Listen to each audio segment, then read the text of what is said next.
Assalamu alaikum student. How are you all? Today I'm going to start the numerical of molality. And inshallah ta'ala we will discuss the numerical of mole fraction.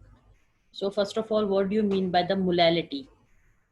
In my previous lecture, I have discussed the molarity. Molarity क्या होता है? And we have discussed the numerical of molarity. Now I am going to define you the molality and we will discuss the numericals of molality. First of all, what do you mean by the molality? The number of moles of solute dissolved in 1 kg of solvent is called molality. जितने भी number हैं moles of solute के which are going to be dissolve in 1 kg is equals to 1000 grams. 1 kg of a solvent is called the molality. Okay, the number of moles of solute dissolved per 1 kg of solvent per kg of a solvent is called the molality. We will donated the molality with small m. Molality को हम small m से donate करते हैं. What is the formula of molality? Number of moles of solute divided by kg of the solvent. This is the formula of molality. But अगर आपको आपके question में आपको मोल्स नहीं दिए गए और किलोग्राम के सॉल्वेंट के किलोग्राम के बजाय आपको ग्राम्स में दिया गया तो आप क्या करेंगे? आप ये वाला फॉर्मूला यूज करेंगे, that is the mass of solute multiply by 1000 divided by gram formula mass multiply bye gram of solvent. अगर हमें हमारे क्वेश्चन में आपको दोनों तरह के न्यूमेरिकल में भी करके दिखाऊंगी. क्वेश्चन में अगर हमें नंबर ऑफ मोल्स नहीं दिए गए तो हम क्या करेंगे? मास of solute divide by gram formula मास, ये क्या है? नंबर ऑफ मोल्स का फॉर्मूला है, इसको जो है यूज करेंगे. और अगर हमें ग्राम्स में दिया गया हो सॉल्वेंट का मास तो हम क्या करेंगे? 1000 को डिवाइड करेंगे ग्राम्स ऑफ सॉल्वेंट से. तो दोनों तरह के सिचुएशन में आपको जो है वो किस तरीके से इसको सॉल्व करना है हम इसको देखेंगे. मोलैलिटी क्या है? Number of moles of solute dissolve in 1 kg of solvent is called the molality. This is the first numerical. इसमें हम क्या आपसे पूछा जा रहा है? Question number 1, 7.45 moles of potassium chloride, KCl. K stand for potassium and Cl stand for chloride. 7.45 moles दिए गए हैं किसके? पोटेशियम क्लोराइड के. was dissolved in 100 kilogram of water. Calculate the molality of a solution. अगर हम अपने data को देखें, हमारे पास क्या है? मोल्स हैं. किस चीज के मोल्स हैं? पोटेशियम क्लोराइड के. डिसॉल्व किस में हो रहे हैं? 100 kg ऑफ वाटर में. अगर हम इसका डेटा बनाए सॉल्यूशन, सबसे पहले we are going to find out the molality which is donated by the small M. Small M से हम इसको डोनेट कर रहे हैं मोलैलिटी को. We are going to find out the molality. हमारे पास क्वेश्चन में क्या गिवन है? 7.45 moles of potassium chloride. Moles of solute क्या है? Solute KCl. पोटेशियम क्लोराइड कितने हैं? 7.45 मोल्स. किलोग्राम ऑफ सॉल्वेंट कितने दिए गए हैं? That is 100 kilogram. This is our data. कि हम molality, we are going to find out the molality. Moles of solute 7.45 moles दिए गए हैं. किलोग्राम ऑफ सॉल्वेंट कितना दिया गया है? 100 किलोग्राम. ये क्वेश्चन में सारी चीजें गिवन है. अब आ रही सॉल्यूशन की तरफ. सबसे पहले what is the formula of molality. अगर मैंने आपसे क्या कहा? नंबर ऑफ मोल्स दिए गए हैं और किलोग्राम ऑफ सॉल्वेंट दिए गए तो हम सिंपल ये वाला फॉर्मूला यूज करेंगे. Molality is equals to number of moles of solute divided by kilogram of solvent. How many number of moles we have? That is 7.45. kg कितने दिए गए हैं सॉल्वेंट के? This is 100. When you divide 7.45 को आप 100 से divide करेंगे तो वी विल गेट 0.0745 मोल. यहाँ पे जो है इसके साथ जो है वो स्मॉल m लग जाएगा. 0.075 मोलर.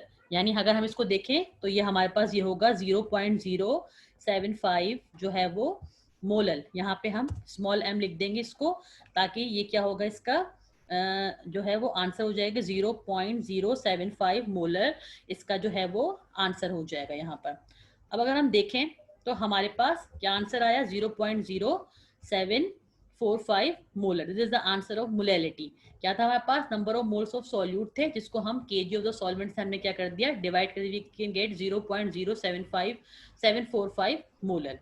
अब हमारे पास दूसरी सिचुएशन क्या है? Calculate the molality of a solution containing 5.3 gram of sodium carbonate. Na2CO3 is the formula of sodium carbonate in 500 gram of water. अब हमारे पास यहाँ पर जो मोल्स दिए गए हैं सॉल्यूट के वो किस में दिए गए हैं? सॉरी, कितना दिया गया है? हमारे पास मोल्स नहीं दिए गए, हमें मास दिया गया है सॉल्यूट का. दैट इज 5.3 ग्राम. और हमारे पास जो सॉल्वेंट है वो भी ग्राम में दिया गया है। तो पहले हम डेटा बना लेते हैं। We are going to find out the molality, small M से उसको डोनेट करेंगे कितना है, we are going to find out mass of solute that is a sodium carbonate कितना दिया गया है 5.3 ग्राम, यानी हमें जो है वो मास दिया गया है, मोल्स नहीं दिए गए। Gram formula mass of sodium carbonate 106 gram. कैसे फाइंड आउट करेंगे, यहाँ पे मैंने आपके लिए रफ कॉलम एक बना दिया है। सोडियम 23 होता है, 23 multiply by 2 is 46, carbon is 12, how many moles of carbon are present 1, 12 1 is 12, और यहाँ पे ऑक्सीजन जो है वो 16 है, 16 मल्टीप्लाई बाय 3 इज 48। इन तीनों वैल्यूज को आप प्लस करेंगे, we will get 106। So the gram formula mass of sodium carbonate is 106 gram. Grams of solvent, हमारे पास जो सॉल्वेंट है वो ग्राम्स में दिया गया, हमारे पास कितना है 500 ग्राम। जो सॉल्वेंट है that is a 500 gram. This is the data, you can say given है क्वेश्चन में, या डेटा है क्या है, मोलैलिटी फाइंड आउट कर रहे हैं। मास of solute that is a sodium carbonate, जो बस सॉल्यूट के तौर पे हम यूज करें, कितना दिया गया ग्राम में 5.3 gram. Gram formula mass of solute sodium carbonate का इस तरीके से हम फाइंड आउट कर लेंगे, आप लोग कर भी चुके हैं, और इस तरीके से 106 ग्राम आ जाएगा। ग्राम्स ऑफ सॉल्वेंट वाटर के कितने होंगे 500 ग्राम। अब अगर सॉल्यूशन की तरफ आए, मोलैलिटी का फॉर्मूला है मास of solute multiply by 1000, gram formula mass multiply by grams of solvent. अगर हमारे पास जो है वो नंबर ऑफ मोल्स नहीं दिए गए, सबसे पहले तो हम इस फॉर्मूले को यूज करेंगे, और हमारे पास जो है वो ग्राम में दिया गया है सॉल्वेंट। मोलैलिटी में क्या था, ग्राम्स किलोग्राम ऑफ सॉल्वेंट होने चाहिए, लेकिन हमारे पास क्या है ग्राम्स में है क्वेश्चन में। हम क्या करेंगे, मास ऑफ सॉल्वेंट कितना है 5.3 gram multiply by 1000 gram divided by gram formula mass sodium carbonate का था 106, एंड ग्राम्स ऑफ सॉल्वेंट कितने दिए गए हैं 500। व्हेन जब हम मल्टीप्लाई करेंगे 5.3 multiply by 1000 we get 5300 divided by 106 multiply by 500 we can get 53000। आप में क्या करना है, जब इसको डिवाइड करेंगे तो we can get answer 0.1 molar. Molal M, small M indicates the molal solution, यानी मोलैलिटी का सोल्यूशन बना है 0.1 मोलल का।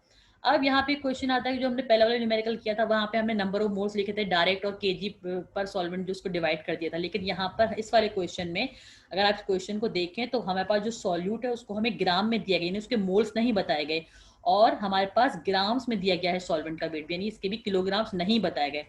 That's why we are using this formula. दो फॉर्मूले हैं वो आपको आइडेंटिफाई करने का, जो मोल्स दिए गए हैं तो you can use this formula, number of moles of solute divided by KG of solvent. अगर ग्राम में दिया गया है यानी मास दिया गया है सॉल्यूट का और आपको मोल्स नहीं बताए गए, तो हम क्या करेंगे, ये वाला फॉर्मूला यूज करेंगे। बहुत ईजी है, सारी चीजें डेटा में गिवन है, इसको लिखेंगे और इसको अच्छे से सॉल्व कर लेंगे। अब आ जाइए एक और क्वेश्चन मैंने यहाँ पे दिया हुआ है, 5.3 gram of sodium carbonate was dissolved in 800 gram of water. Calculate the molality of a solution. Again यहाँ पर हमारे पास सोडियम कार्बोनेट है, किसमें डिजोल्व हो रहा है 800 ग्राम, यानी सोडियम कार्बोनेट का जो वो है वो मास दिया गया है, अगेन मोल्स नहीं दिए गए, एंड यहाँ पर जो है वो ग्राम्स ऑफ वाटर दिए गए हैं, किलोग्राम्स ऑफ वाटर नहीं दिए गए। सबसे पहले we are going to find out the molality. Data बना लेंगे, क्या डेटा है, डेटा का वर्ड यूज कर सकते हैं, गिवन का वर्ड यूज कर, दोनों वर्ड आप लोग यूज कर सकते हैं। मोलैलिटी स्मॉल एम से डोनेट कर रहे हैं, we are going to find out the molality. Mass of solute Na2CO3 sodium carbonate का हमें दिया गया है 5.3 ग्राम, जो क्वेश्चन में मौजूद है, मोल्स नहीं बताए गए, ग्राम्स बताए गए हैं। ग्राम formula mass of sodium carbonate 106 gram. Previously मैंने आपको बताया कि इन this way you can find out the gram formula mass of sodium carbonate.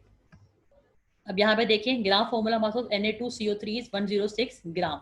Grams of solvent, हमारे पास सॉल्वेंट जो है वो ग्राम्स में दिए गए, दैट इज 800 ग्राम।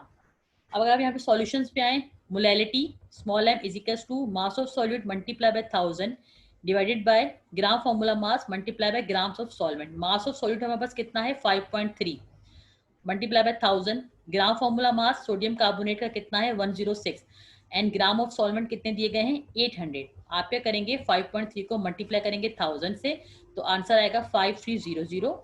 अगेन आप क्या करेंगे 106 को मल्टीप्लाई करेंगे 800 से, तो you will get 84800।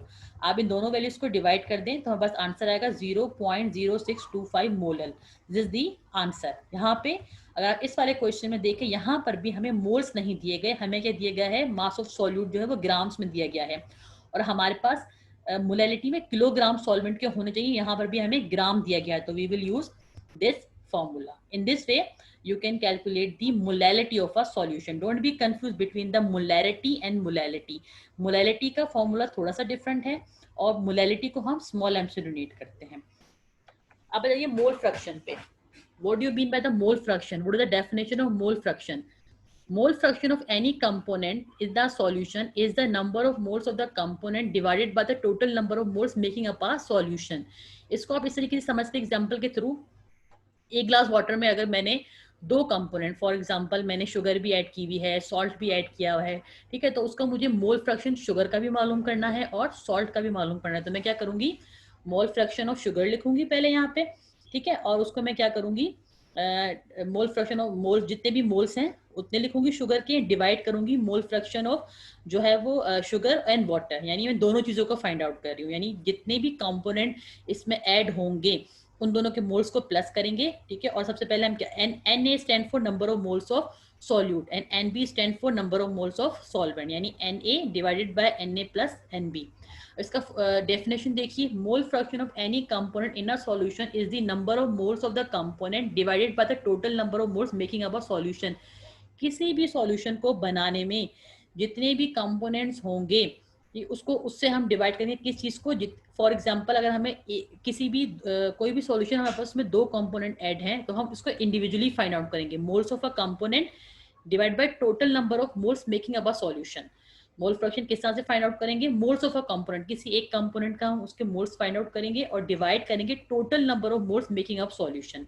Mole fraction को हम कैपिटल एक्स से डोनेट करते हैं, जैसे mole fraction of solute X A is equals to N A divided by N A plus N B. Here N A is the number of moles of solute and N B is the number of moles of solvent. इस तरीके से mole fraction of solvent X P is equals to small N B divided by N A plus N B. सबसे पहले इसकी definition समझ लीजिए। मोल fraction को, किसी भी कंपोनेंट का मोल फ्रैक्शन फाइंड आउट करने के लिए आप क्या करेंगे, मोल्स ऑफ अ कंपोनेंट को डिवाइड कर देंगे total number of moles making up a solution. इसको एग्जांपल के लिए समझ, where N A represent the moles of solute and N B represent the moles of solvent. अब यहाँ अगर आप न्यूमेरिकल देखें, इस न्यूमेरिकल की मदद से इसको आसानी से आप लोग समझ सकते हैं। Calculate the mole fraction of each compound in a solution of 1 mole of ethyl alcohol and 3 mole of water. आपके पास यहाँ पे क्वेश्चन आया कि आपने क्या करना है, मोल फ्रैक्शन कैलकुलेट करना है ईच कंपोनेंट। ईच कंपोनेंट का मतलब है यहाँ पर हम इथाइल अल्कोहल भी यूज कर रहे हैं और वाटर भी यूज करें। इसका मतलब मैं जब फाइंड आउट करूंगी तो इथाइल अल्कोहल का भी मोल फ्रैक्शन फाइंड आउट करूंगी और वाटर का भी मोल फ्रैक्शन फाइंड आउट करूंगी। किस तरीके से, ये हो हमारा कहलाएगा मोल फ्रैक्शन।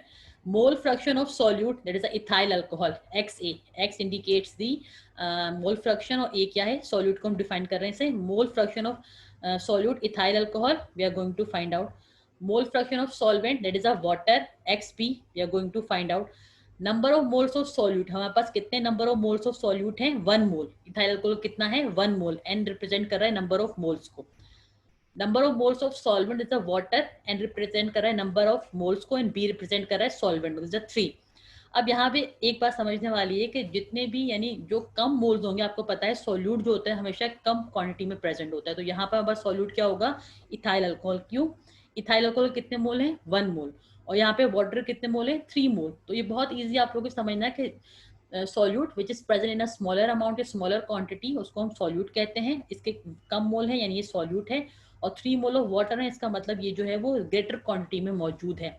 एक्स रिप्रेजेंट कर रहा है मोल फ्रैक्शन को, ए रिप्रेजेंट कर रहा है सॉल्यूट को, बी रिप्रेजेंट कर रहा है सॉल्वेंट को, एन रिप्रेजेंट कर रहा है नंबर ऑफ मोल्स को। अब अगर आप इस डेटा को देखें, mole fraction of solute ethyl alcohol X A that is we are going to find out. Mole fraction of solvent we are going to find out.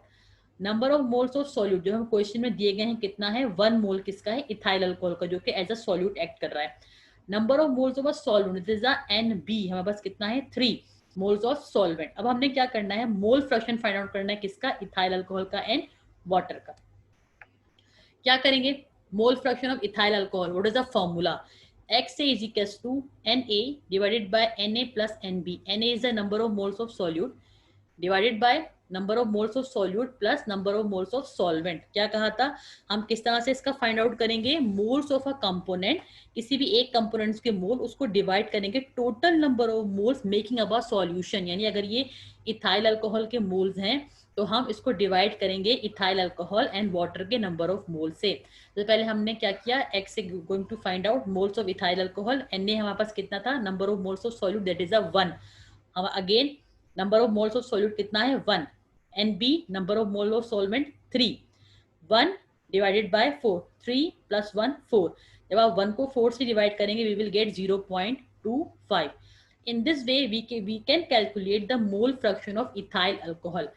अब आ रही है mole fraction of water, that is X B. मैंने क्या कहा था, B represent कर रहा है किसको, सॉल्वेंट को। हमारे पास सॉल्वेंट क्या है, water, and B number of moles of solvent, solvent हमारे पास क्या है water, divided by number of moles of solute plus number of moles of solvent. अब हम इसी के दो पार्ट, हमेशा इस क्वेश्चन में दो पार्ट होंगे, एक में सॉल्यूट का मोल फ्रैक्शन फाइंड आउट करेंगे और सेकंड में हम सॉल्वेंट का। अब यहाँ पे आ जाए number of moles of solvent हमारे पास कितने हैं 3, क्वेश्चन में गिवन है। अगर आप इसको देखें, ये देखिए number of moles of solvent कितने हैं 3, हमने क्या किया यहाँ पे 3 लिखा। Total number of moles making up a solution, इसमें इथाइल अल्कोहल भी आएगा एंड वाटर भी आएगा। N A number of moles of solute कितने हैं 1, N B number of moles of solvent कितने हैं 3, 3 एंड 1 कितने हुए 4, 3 divide by 4 is equals to 0.75। In this way you can calculate the mole fraction of ethyl alcohol and mole fraction of water। अब यहाँ पे question आता है कि मोल फ्रैक्शन की इस न्यूमेरिकल में आपको इथाइल अल्कोहल की जगह पे कुछ और भी दिया जा सकता है। फॉर एग्जांपल हम इसमें कुछ और भी लिक्विड यूज कर सकते हैं जो कि कम क्वांटिटी में होगी, ऐसा सॉल्यूट एक्ट करा तो ये कम क्वांटिटी में होगा। वाटर की जगह पे हम कोई और सॉल्वेंट भी यूज कर सकते हैं, लेकिन आप लोगों के लिए एग्जाम्पल समझना जरूरी है। अब एक बात का ख्याल रखना यहाँ पर, मोल फ्रैक्शन ऑफ इथाइल अल्कोहल हमारे पास कितना आया 0.25, मोल फ्रैक्शन ऑफ वाटर कितना आया हमारे पास 0.75। अब यहाँ पर ये ख्याल रखना है कि total sum of mole fraction का कितना होगा 1 होगा। यानी अगर हम इसको देखेंगे, अगर हम ये देखें 0.25 एंड 0.75 को अगर आप ऐड करते हैं तो ये 1 बनता है। इसका मतलब अगर आपने देखना हो कि आपने न्यूमेरिकल सही किया है या आपका मोल फ्रैक्शन का आंसर सही आ रहा है या नहीं, तो आप क्या करेंगे, मोल fraction of ethyl alcohol and mole fraction of water को अगर आप ऐड कर देंगे at the end of numerical या एंड ऑफ दिस कैलकुलेशन, तो ये हमेशा 1 आना चाहिए। अगर ये 1 आता है 0.75 और 0.25 को अगर आप ऐड कर देंगे तो हमेशा आंसर क्या आएगा 1 आएगा। अगर ये आंसर 1 आता है तो इसका मतलब है कि आपका जो कैलकुलेशन है, जो न्यूमेरिकल है, बिल्कुल करेक्ट है, क्योंकि हमेशा the sum of mole fraction हमेशा 1 आना चाहिए। अगर आप अपनी बुक देखेंगे 111 पे पूरा एग्जाम्पल के साथ जो है वो न्यूमेरिकल जो है वो सॉल्व हुआ है। वहाँ पे जाएं तो वहाँ से पढ़ ले, यहाँ पे भी सब चीज़ें मेंशन की हुई है मैंने, यहाँ से चाहे तो यहाँ पे पढ़ लें। क्या कह रहे हैं, मोल फ्रैक्शन हमेशा all the component ethyl alcohol का, वाटर का, दोनों को अगर सम सिर्फ जस्ट चेक आउट न्यूमेरिकल की कैलकुलेशन सही है या नहीं, तो जब आप दोनों के मोल फ्रैक्शन को ऐड करेंगे आंसर शुड बी 1। आंसर क्या होना चाहिए 1 होना चाहिए। अब 0.75 को अगर आप 0.25 के साथ ऐड करते हैं तो इसका आंसर आएगा 1। इसका मतलब है आपका न्यूमेरिकल मोल फ्रैक्शन आपने बिल्कुल सही फाइंड आउट किया है। अब यहाँ पे आ जाइए, आपका एक होमवर्क है। होमवर्क के लिए आप लोगों ने क्या करना है, पहले क्वेश्चन सुन लीजिए फिर मैं आपको बताती हूँ। Calculate the mole fraction of each component in a solution of 3 moles of ethyl alcohol and 6 moles of water। क्या करेंगे आप यहाँ पर कैलकुलेट करेंगे किसको, मोल फ्रैक्शन को। We are going to calculate the mole fraction. आपने क्या करना है, मोल फ्रैक्शन कैलकुलेट करना है किसका, calculate the mole fraction of each compound in a solution of 3 moles of ethyl alcohol and 6 moles of water. एक solution हम बना रहे हैं, हमने बनाया हुआ जिसमें 3 मोल्स हैं इथाइल अल्कोहल के एंड 6 मोल्स हैं वाटर के। आपने इसका मोल फ्रैक्शन जो है वो क्या करना है, मोल फ्रैक्शन को कैलकुलेट करना है। Calculate the mole fraction of each component in a solution which contains 3 moles of ethyl alcohol and 6 moles of water। आपका पहला क्वेश्चन हो गया। इंडिविजुअली वैसे ही इथाइल अल्कोहल के अलग से कैलकुलेट करेंगे, वाटर के अलग से, सेम एज जैसे मैंने समझाया है आपको, वहीं से आप देख के इसको सॉल्व करेंगे और इंशाल्लाह ताला आई होप आपको कोई डिफिकल्टी नहीं होगी। सेकंड आ जाइए, 3.2 gram of sodium carbonate was dissolved in 600 gram of water। Calculate the molarity of a solution। Sodium carbonate का ग्राम फॉर्मूला मास आप लोग से डिस्कस कर चुकी हूँ, यानी मैं आपको समझा चुकी हूँ। आप वही है 106 ग्राम है, इसको देख लीजिएगा। सिर्फ वैल्यूज यहाँ पे मैंने चेंज की हैं। डिसॉल्व होने कितने 6 ग्राम ऑफ वाटर में। Calculate the molality of a solution. This is your homework. I am giving you 2 question. आपने क्या करना है बेटा, रफ कॉपी में इसको सॉल्व करें। सॉल्व करने के बाद write down the correct answer in the comment section. Just अपने नाम के साथ करेक्ट आंसर लिखेंगे एंड डोंट आस्क मिस ये सही है या गलत है। I will explain you in my next lecture. और आप लोगों ने आपस में ये नहीं कहना कि ये गलत है ये सही है। Just write down the correct answer in the comment section, या अगर कमेंट सेक्शन में नहीं लिख सकते तो अपने पास नोट डाउन कर लीजिए। जब इंशाल्लाह ताला चैप्टर कंप्लीट हो जाएगा तो इन न्यूमेरिकल्स के इंशाल्लाह ताला मैं आपको आंसर्स बताऊंगी, तब आप लोग चेक कर सकते हैं कि हमारा आंसर सही था या गलत था। ये तरीका भी हो सकता है, अदरवाइज आप अपने नाम के साथ कहें दिस इज द आंसर, और डोंट आस्क कि सही है या गलत है, ये मैं आपको खुद एक्सप्लेन करूंगी कि आंसर क्या होगा इसका। कोशिश कीजिए स्लाइड्स को देखें, इसको समझें, इतने मुश्किल नहीं है ये न्यूमेरिकल, बहुत आसान है, लेकिन उसके लिए कंसंट्रेट करना, समझना बहुत ज़रूरी है। इन केस अगर आपको डिफ़िकल्टी होती है तो इंशाल्लाह ताला वी विल सॉल्व अगेन, इसको मैं अगेन इसको सॉल्व करूंगी दूसरी एग्जांपल के साथ, ज़्यादा से ज़्यादा एग्जांपल दूंगी, सॉल्व उसको आपको भी सिखाऊंगी, और एक्सरसाइज में भी दूंगी एग्जांपल बहुत ज़्यादा, ताकि आप लोग को उसकी प्रैक्टिस हो जाए। और होपफुली यहाँ पे कोई डिफ़िकल्टी तो आपको होगी नहीं इंशाल्लाह ताला, लेकिन अगर फिर भी कोई डिफ़िकल्टी है तो आप पूछ सकते हैं। और best of luck, thank you so much.